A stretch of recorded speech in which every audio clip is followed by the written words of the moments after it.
Welcome to the France 24 Observers.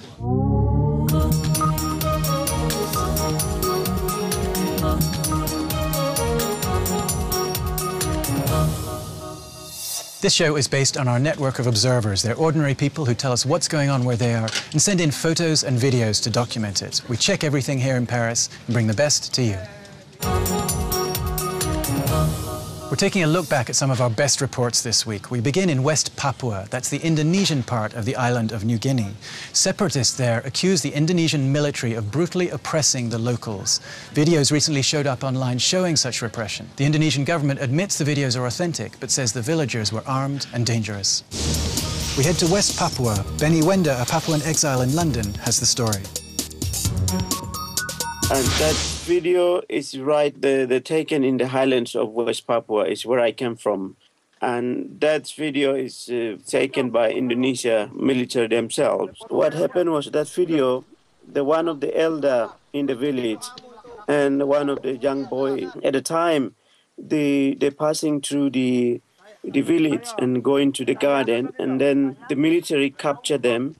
And as they captured them and arrested them and then torture in their village, until today, we are screaming, but the world never, listen, world never seen.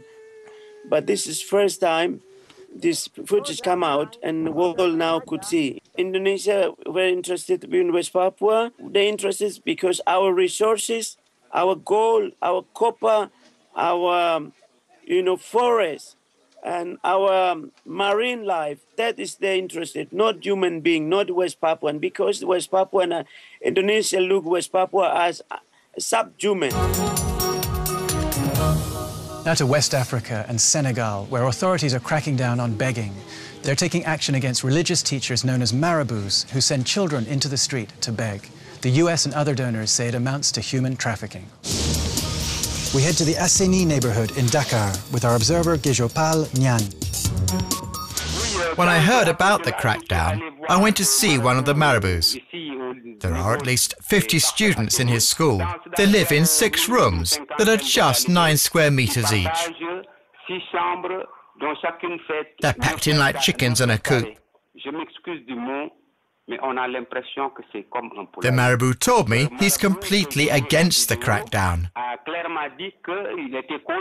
Most of the students in Dakar's religious schools come from families who are very poor.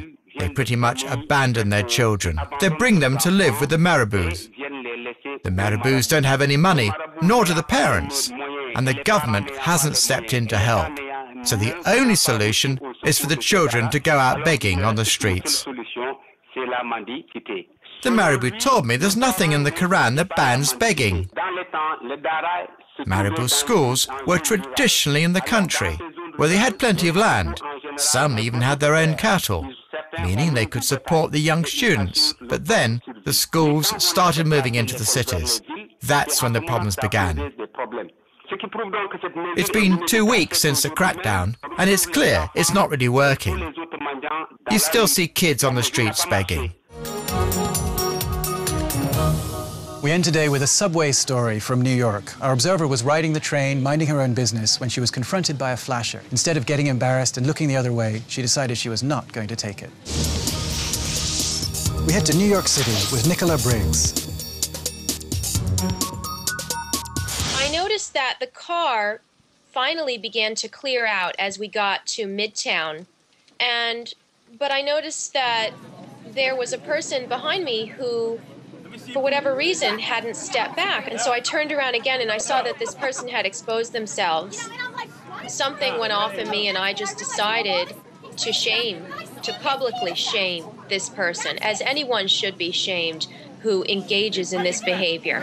I'm not leaving your side. My plans are done for tonight. I'm escorting you to the police station, okay? Oh, yes. Oh, yes. I know what I saw. With the doors open, we had to keep him in place there. And he was arrested. On November 9th, he was convicted. He was given 4 months prison time and sentenced to deportation to Mexico. And yes, it was difficult for me to scream the word penis in public and, you know, swear over and over again, which I'm not driven to do. But it needed to be done. You must set aside any kind of, at that moment, ladylike reserve and basically put people on notice that this is not acceptable. That's it for this week. As always, you can find more reports from our observers on our website. See you next time.